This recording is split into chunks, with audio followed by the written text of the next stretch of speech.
Krisha, there's a program right there. All right, hello everybody. Hello. Nice seeing you all. Thanks for being here for our Wednesday concert. We're leaving the lights on today. We're having a little problem with the lighting grid, so we'll see everything you're doing. So just keep that in mind. Anyway, and to those of you watching on video, thanks for being here. So we have a very special and a slightly unusual program for you today. It's kind of a combination of a lecture, demonstration, and a concert. So you may notice in our room we have lots of pianos, and there's lots of pianos in the building.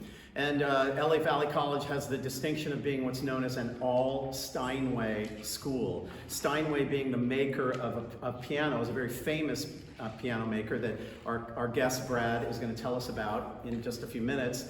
But we are an all Steinway school, which means that a number of years ago we were able to raise the funds to replace all the pianos in our department. And all of them are made by Steinway. Every piano you see in our department is made by Steinway. They're either called a Steinway piano, like these with their logo on the front, or in some of the practice rooms we have what are called Boston pianos, and that is also made by the Steinway Corporation, but there's a slightly different process, and maybe Brad will mention that in his presentation, let you know the difference between that. I think that's enough for me. So I'm happy to introduce Brad Fant, who is a Steinway piano technician, amongst many other things, and Mitsuko Morikawa, who is here for us at the early part of the semester. She's going to be playing a few piano selections for you in between. And then there will be time to ask Brad some questions at the end. So please give him a nice welcome.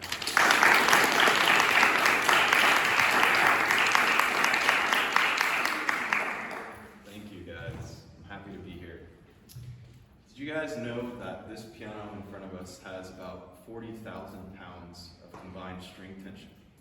How is it that this instrument on stage in front of us is not literally imploding? Did you know that the grand piano action, with all the moving parts behind the keys, totals over 9,000 moving parts? The piano is quite a feat of engineering and technology that's been with us for now over 300 years. And I want to look at it from a little bit different angle than maybe we're used to looking at it and hearing it from, and that's, I want to look under the hood. I want to talk very briefly today about how the piano came to be what it is, how the piano works, and my role as a piano technician. And I want to thank Dr. Nober for having me, and I'm joined, like he said, by my colleague Mitsuko Morikawa from Cal State LA, and here is a brief overview of today's topics. First, the evolution of the piano. I'm going to talk a little bit about how, like I said, how it came to be what it is that we see on stage here today, and then how the piano works and my role as a piano technician, and then as Dr. Nober referred to, we'll have a short Q&A at the end of today's presentation. So if you have any specific questions, please feel free to ask at the end. A lot of this gets very technical and detail-oriented. You can dive really, really deep into all these different topics. Today's just going to be kind of skimming the surface for sake of time. And yeah, so if you have any questions specific to what I talked about, feel free to ask at the end. So let's start with the clavichord. We'll step back about 700 years. What we see here on the screen is a pretty typical clavichord, not quite 88 keys as we're used to seeing on today's pianos. Most clavichords were about 4 octaves, although they did make clavichords with larger keyboard compasses. You'll notice over here on the right, a very, very, very small soundboard. This would be I don't know if anyone in the room has ever heard or played a clavichord, but these are very quiet instruments. Also, no metal framework anywhere in this instrument. It's almost primarily wood. So we couldn't add a lot of strings. The strings are at fairly low tension. Again, you can't put too much tension on an instrument that's 100% wood, or else it will literally implode on itself. But one primary thing that I'd like to speak about that's unique to the clavichord, unlike its successor, the harpsichord, which we'll talk about next, is the strings were struck instead of plucked. And why is that important? Well, when there's a direct connection between the key mechanism and the string, this allows there to be a pretty efficient transfer of dynamics. And what do I mean? When you press a key harder on a piano, the dynamic that comes out of the instrument is of course louder, and vice versa. If you press the key softer, it's a softer dynamic. This was actually achievable on the clavichord because of the way the strings were struck. All right, moving on to a couple hundred years later, we arrive at the harpsichord, a little bit larger instrument as you can see. We've now added a second keyboard or manual, and not all harpsichords had two manuals, but this one of course does. No pedals in this instrument yet. Also, you might notice that the natural keys are black, and the sharps and flats are white, opposite of what we're used to today. I'll talk a little bit more about why that changed later. But like I said before, when I was referring to the clavichord, the harpsichord was different because the strings were actually plucked instead of struck. So what this meant was if someone played a key hard or soft, the same volume would come out of the instrument. So as you can imagine, crafting a phrase dynamically like you would on a piano was pretty much impossible. So composers and harpsichord builders had to get pretty creative. How can we make louder passages and quieter passages and mezzo forte passages? And so they added extra sets of strings, and they figured out ways to pluck the strings in different areas along the speaking length of the string to create different timbres, different types of attacks.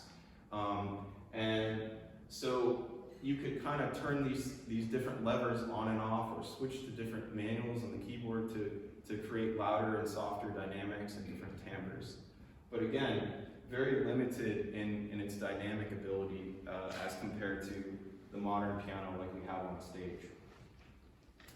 Here's another picture of a harpsichord. Again, a two-manual harpsichord. This is a fairly large soundboard, so this instrument would have been a lot louder than the clavichord. You also notice that the strings are going straight back towards the tail of the instrument. This is an older type of stringing we call straight stringing, or straight strum. And a lot of wood in the belly of the instrument, no metal. No, again, like the clavichord, we still haven't arrived at any type of metal framework. So you could look at these instruments and they would go out of tune. They would not stay in tune at all. Very, very susceptible to humidity and temperature changes, which would put them out of tune. Now we fast forward to about 1700, and in Italy, a man by the name of Cristofori invents the forte piano. And hence the name. He's now figured out how to reintroduce dynamic ability into the keyboard instrument. How did he do this? I have a little bit of a model here. This is one note in a modern grand piano. I don't know if everyone can see this very closely, but this is the hammer. And the hammer moves towards this metal component which simulates the string. But the challenge for instrument builders for a long time was that when something was propelled towards the string to strike the string, how does it move out of the way so the string can vibrate? You know, if the hammer just jams up against the string can't vibrate and we don't have a functioning instrument. So here's actually an animation of a modern grand piano of this mechanism. You see the hammer striking the string at the top, but I'd like to point to this component here. You see this L-shaped component? This is called a jack. And you might notice that the top of the jack propels the hammer towards the string, but at the last second, it pivots out. So what this is doing is, at the last little millisecond, the jack is pivoting out and the hammer is traveling the last bit on pure momentum. so the hammer doesn't block against the string.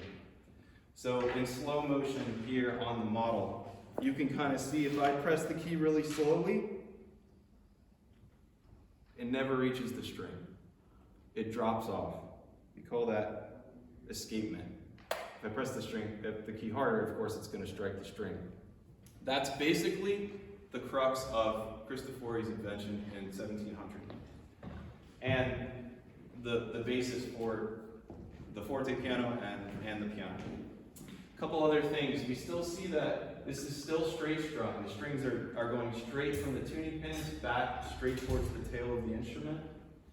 We now have a damper system. Although there's no pedals in this instrument, there would have been knee levers under, you can't see in this photo, underneath the key bed, there's actually knee levers where you would press up with your knee, much like you would press a pedal today. And again, still reversed key colors. Why the black naturals and the sharps and flats being white? I'll still get to that later. And then here is Mozart's forte piano. This was made in Vienna by famous forte piano builder Anton Walter. This was built in 1982. You'll notice as we move along the compass or size of the keyboard, how many keys there are on the instrument, is growing. We've now arrived at a 5-octave keyboard. So obviously this is affecting composers, how they compose, and in fact, a lot of the reasons composers, instrument builders kept adding more keys was because the composers kept asking, we need more keys, we need more keys. In fact, if you ever go to a historical keyboard museum, you might see the right side of the instruments cut out because they built a piano and then the composer says, hey, can you build me 2 more keys? And instead of building a whole other instrument, they make a cutout and they add 2 more keys. So most of the reason the keyboard compass keeps growing is due to requests by composers. And by the way, Beethoven also owned a forte piano by this same manufacturer, Anton Walter. I'm going to play a quick clip of this piano. This is actually Mozart's piano. It's had some restoration done to it, so it's not all original. But if you guys have never heard a forte piano, I want you to be able to hear what this sounds like.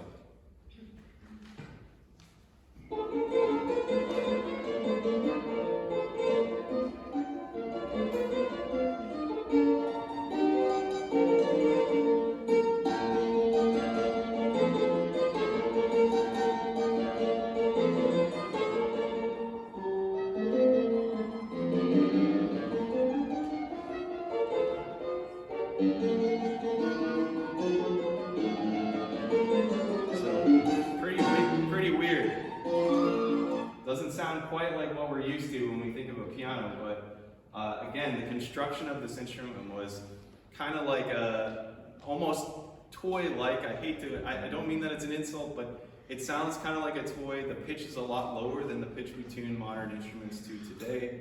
The hammers are a lot smaller. Of course, these all have a great effect on the sound of the instrument. So I'm going to invite up Mitsuko. She's actually going to play an excerpt from a Mozart piece that was composed on the very instrument that you saw. This piece was finished in 1783, the year after that piano was built.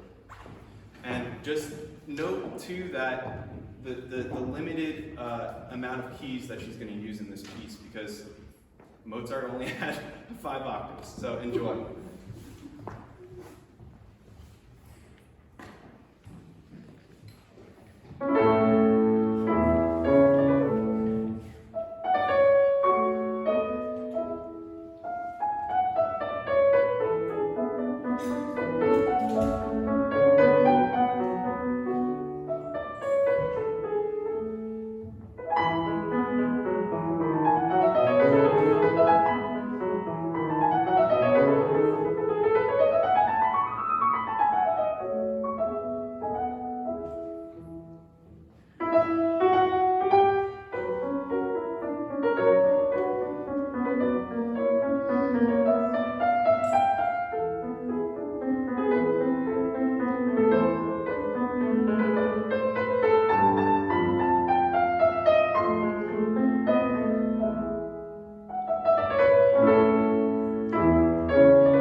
great. This brings us to the modern piano.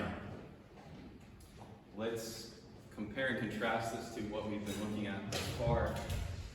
First thing we notice, this is a bird's eye view of a Model D Concert Grand Steinway. First thing we notice is this massive metal frame.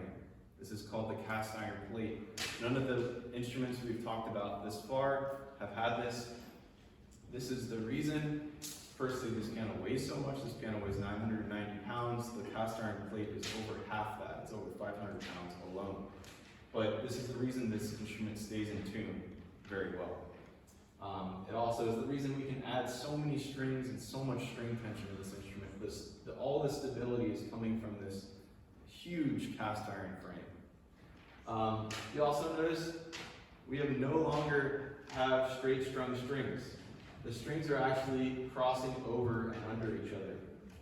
This is, both of these things actually were invented in the 1820s by an American, Alpheus Babcock. He invented the cast iron plate and overstringing or cross stringing.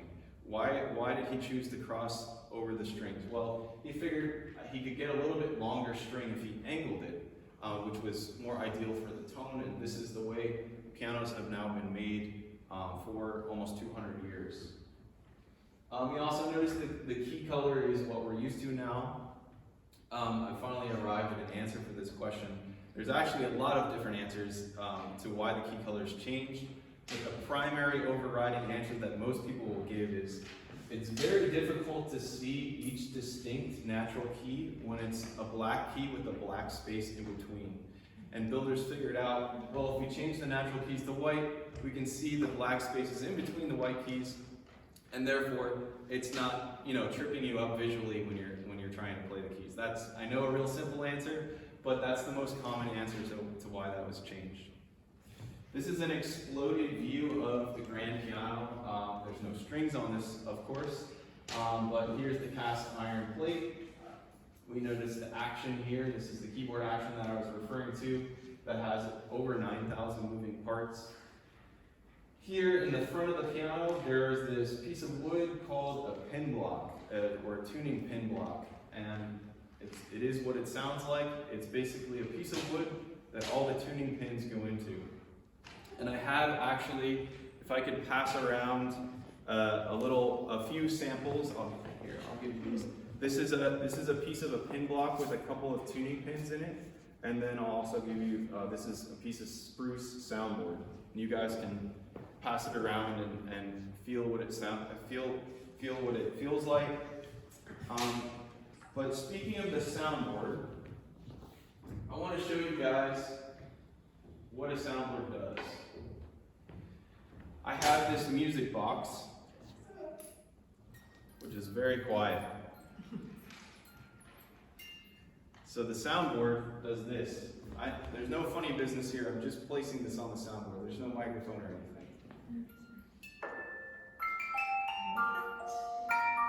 Crazy. Isn't that crazy? So the soundboard's job is to amplify the piano. Without that spruce soundboard, the piano would be far, far, far quieter. That's an amazing, amazing piece of engineering. This is again one note. Here, let me close this for you guys. This is one note in the grand piano. So it's this times 88. So quite a few adjustments. There's over 30 adjustments on each key to make it play correctly.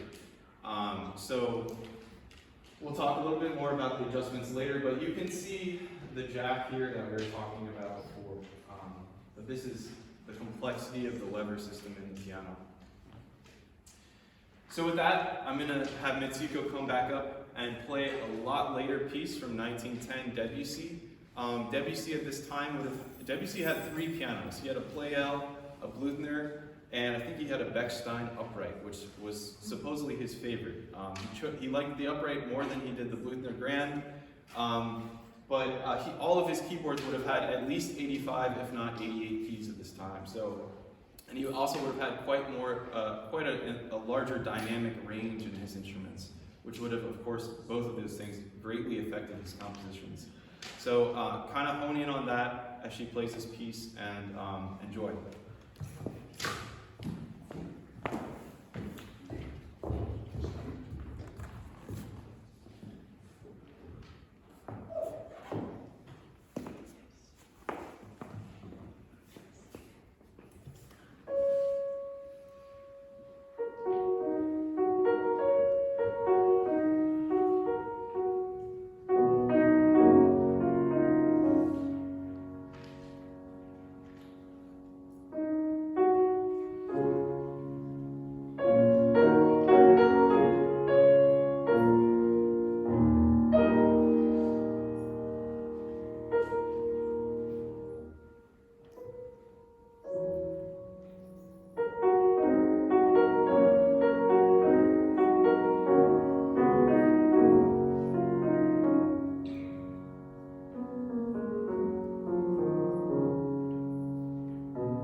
brings us to the next part of the presentation. What do I do as a piano technician? I'm very passionate about my job, but a lot of people think, you know, okay, piano tuner, they turn a bunch of screws and then they go. We do a lot more than piano tuning, much like a car mechanic does more than oil changes and tire rotations. Piano tuning is kind of our bread and butter, but there's a lot more components of piano technology. Firstly, repairs.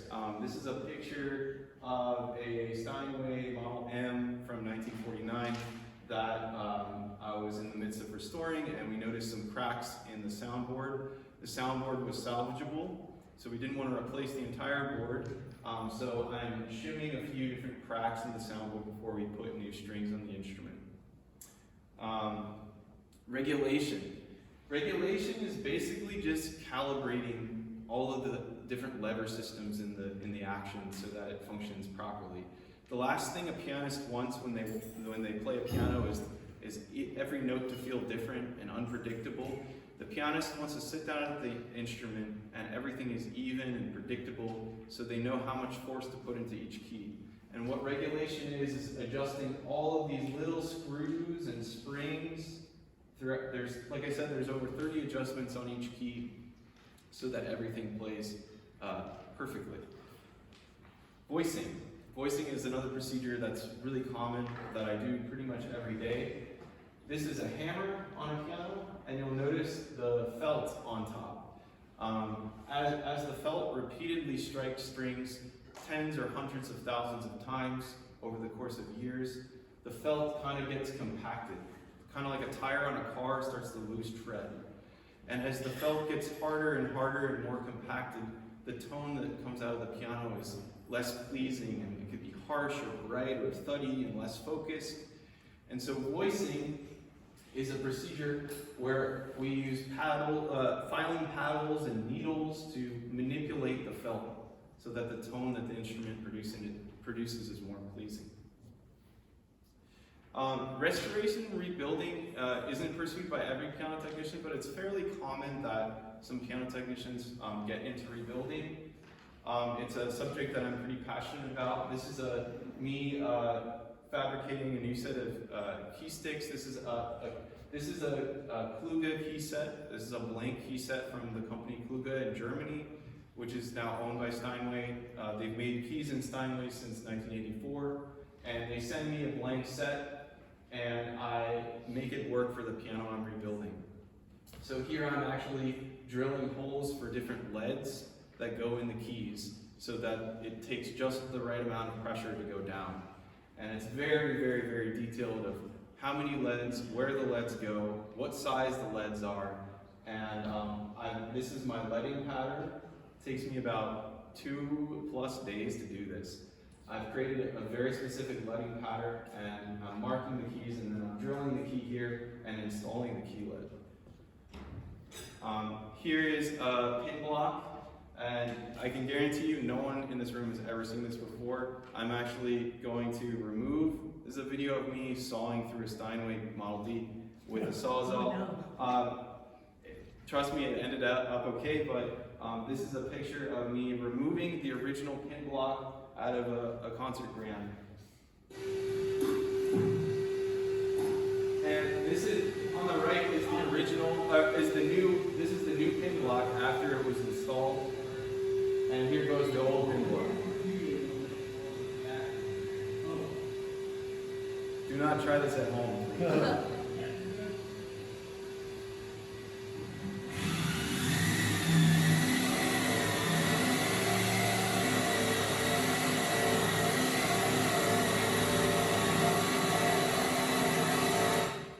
Get the point. I can guarantee no one's ever seen that before.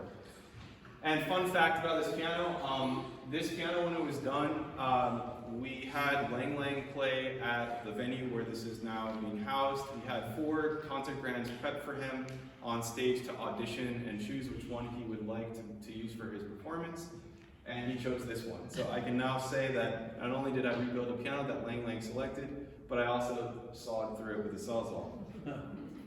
Here's another thing that's kind of interesting. This is actually gluing the pin block into, this is a Steinway Model M, 5'7" piano. This is a time lapse. It's about a 20-minute procedure, and it's a very, very, very critical procedure. If this is done incorrectly, either in the manufacturing process or the rebuilding process, the piano may not stay in tune. So this is a very critical ingredient, and you won't find out until everything's put back together. So you gotta make sure you do it right. So we're installing the pin block behind the stretcher. That's this black piece. And then the next step after it's in place with glue is to drop the cast iron plate back in the piano. Cast iron plate's on this lift right here, and we're dropping it back into the piano. This is also a very time-sensitive process. The glue dries in about 30 minutes. So you have to move pretty quickly, or else you gotta make a whole new pin block. So now we've got the cast iron plate in the piano, and we're gonna start screwing the different screws and bolts through the plate to secure it down onto the pin block. You'll notice that we don't use any power tools. The reason for that is because if you're using a power tool, it's very easy to strip out a screw. And so you want to have a good handle on it so you can feel what you're doing. So there you go, installing a pin block. And that recording, by the way, was the same piano when it was done. This is pretty self-explanatory. I'm stringing a piano. I think this actually might be the same. This is a Model D. I think this is the same piano we just saw with the Model N. Last thing, my shameless plug. I love my job. If anybody is interested in this, it is a great career. There's an astounding need for piano technicians in the United States. The average age of a piano technician is over 60 in America. A lot of my friends cannot even field all the phone calls that they're receiving for piano service. This is an excellent school in Boston where you can get basic training in 9 months. And then also, there's a group called the Piano Technicians Guild, and we have a local LA chapter, and it's open to guests if any of you guys want to come and just sit in on a meeting. We have a technical presentation kind of like I did here today, and if that's of interest to you, feel free to ask me after and I can get you connected. So that brings us to our Q&A. Who has questions? Yes? I have 2 questions. First, as a piano technician, do you, or if you wanted to, take like basic piano, like basic, learning the notes, that kind of thing? Playing the piano. Yeah, or not even playing so much as just learning what the keys are, you know, what notes go with what keys. So, do you, is it required? To be able to play? To be able to at least know which key does which note? Or Yeah, that would be a prerequisite, but the school that I mentioned in Boston, which is, I graduated from that program, people come into that program not even knowing. Some people are fabulous pianists, some people kind of dabbled in piano, some people don't even know the names of the notes. It's the full spectrum. There's 18-year-olds, and I was in a class with 2 people over 70. There's the whole gamut, every age, from all over the world, and like I said, some people don't know the names of the notes. So yes, you need to learn that, but a school like that would teach even someone who, you know, from the elementary steps of learning the notes. So yeah. And just another question. Do you only use one kind of wood, and what is it if it's only one kind of wood? In the piano? Yeah. No, there's actually a lot of different types of wood, depending on where in the piano they are. On the little props that I was handing out, the soundboard is made of spruce, which is a very soft wood. And the reason it's used for the soundboard is because it's really resonant. And versus the pin block, the other component we talked a lot about, that's usually made of maple, which is a really hard wood. And there's a lot of other types of wood in the piano, but yeah, we use several types of wood, and it also can vary by manufacturer. For example, Bosendorfer, a company in Austria who makes very fine pianos, makes their rim out of different wood than most other piano manufacturers. Their rim is actually made of spruce, which most piano manufacturers do not do. So it can vary. I have a follow-up question. So that was a question I had about the different manufacturers. Yes. And maybe Mitsuko, you could speak to this too, because you played, I'm sure, different kinds of pianos. Does it change the timbre of the instrument and the tone of the instrument depending on these different kinds of woods? Absolutely. Yeah. The types of woods, every little detail has an effect. Some more than others. The type of wood, the type of construction. Like different manufacturers assemble their pianos in different ways. They might even dry the wood to different moisture contents before it's assembled.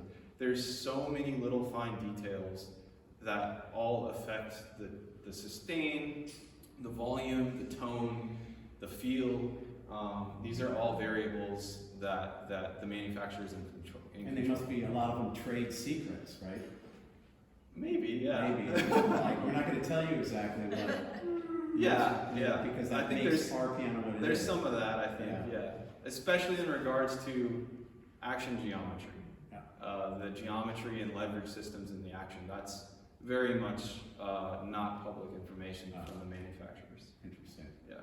I don't know if there's other questions, but I have one more, or maybe I'll have even more. Yeah. Can you talk a little bit about because I mentioned at the beginning the difference between a Steinway and a Boston? Yeah. Yeah, so Steinway has two factories. They have one in Hamburg, Germany, and they have one in New York City. In, I want to say, the early 90s, I might not be perfectly precise on that, but I'm pretty sure it was early to mid 90s, Steinway introduced another line called the Boston line. And I believe that was to try to meet a demand for instruments that weren't incredibly expensive. And so the Boston line is designed by Steinway. All the specifications and wood choices and all of this such are designed, and all those decisions are made by Steinway. But the Boston pianos are actually made by Kawai in their Kawai factory in Hamamatsu, Japan, the same city where Yamaha makes pianos. And then Steinway also has another line they introduced later called Essex, and those used to be made in Korea by Yongchang. They're now made by Pearl River in China. So Steinway has three tiers: Steinway and Sons, Boston, and Essex. Yes. You said the pin block is what keeps the piano in tune. Is that right? The pin block is a thick maple block where all the tuning pins are held inside of. It does have a really prominent effect on the tuning stability of the instrument, although a lot of different components contribute to that as well. So the cast iron plate helps with tuning stability. The way the pin block was installed is critical to tuning stability. There's a lot of factors. Here's the pin block. So the tuning pins just sit inside of that. Even another thing that we run into in the field a lot is over time, as pianos age, the pin block wood can dry out, and these pins can get a little loose. If the tuning pins get too loose, it's not going to hold a tuning very well. Or if the piano was poorly restored and maybe they drilled the holes too large, again, the pins are too loose, and that could also contribute to tuning instability. Did I answer your question? Okay, awesome. Yeah, cool. Yes. I have a few questions, but one of them, you said that it's very precise how you guys glue in the pin block. In Yes. the case that you did glue in wrong, would you just start all over again, or Yes. just do a completely different piano? You could still use that piano, but you have to scrap the pin block.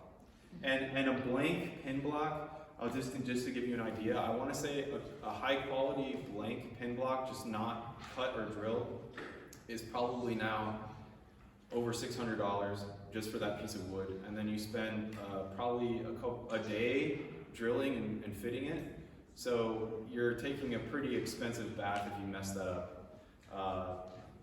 Yeah, you don't want to mess that up. But as you said, you won't find out that you messed it up until much longer in the process. Well, correct? yeah, Or if you know what to look for in the process of installation, chances are you won't run into that.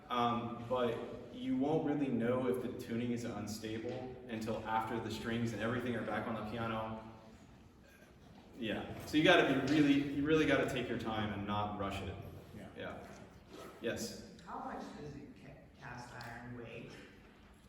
How much does the cast iron plate weigh? Yeah.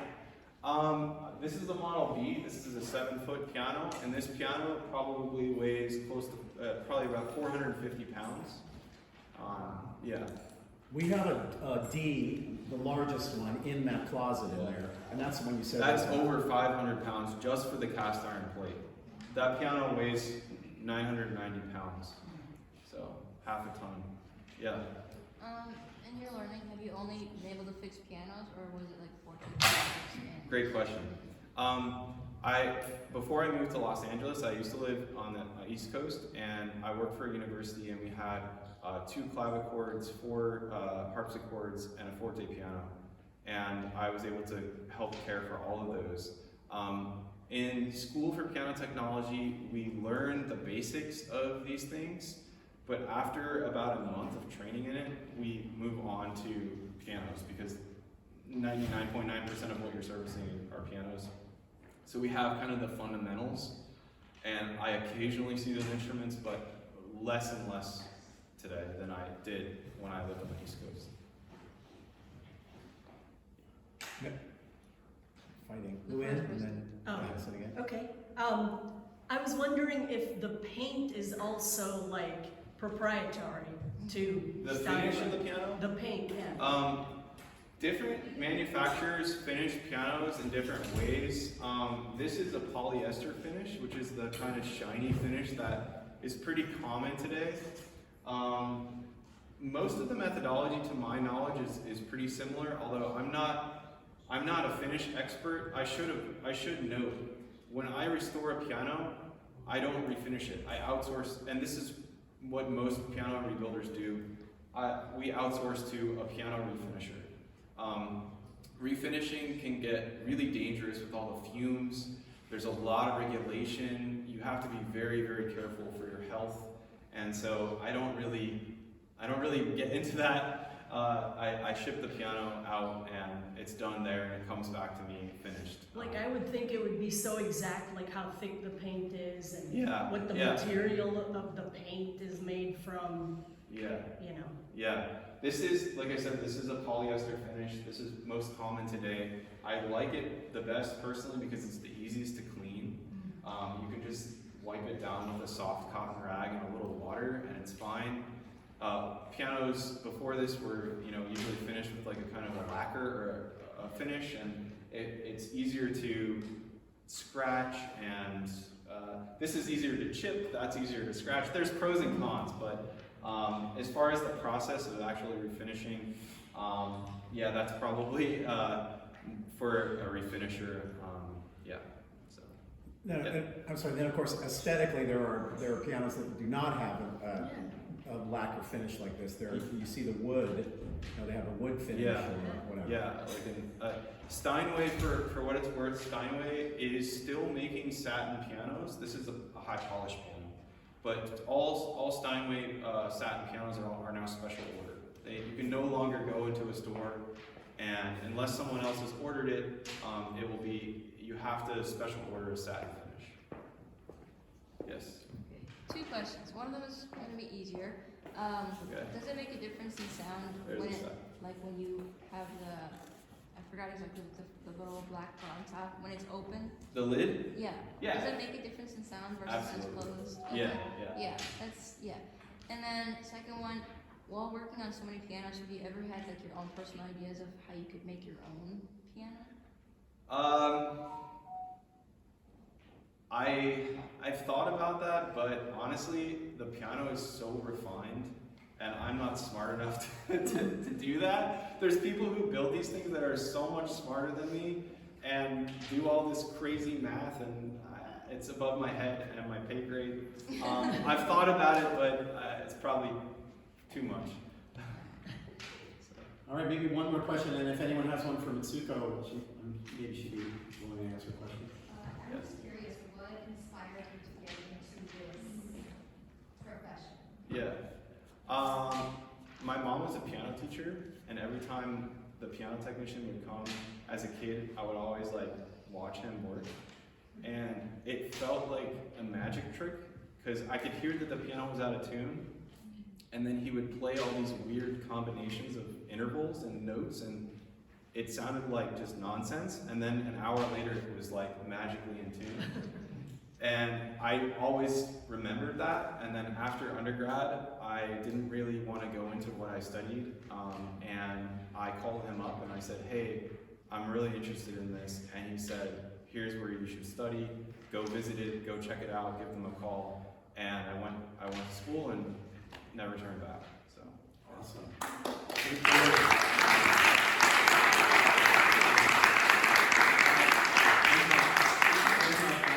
And I'm happy for that because he's my piano tuner. I'm happy to have found him, and he's done beautiful work on mine, so we're glad you went into this profession. Any question for Mitsuko before we let them go? I guess your music said it all for us. So thank you again for being here.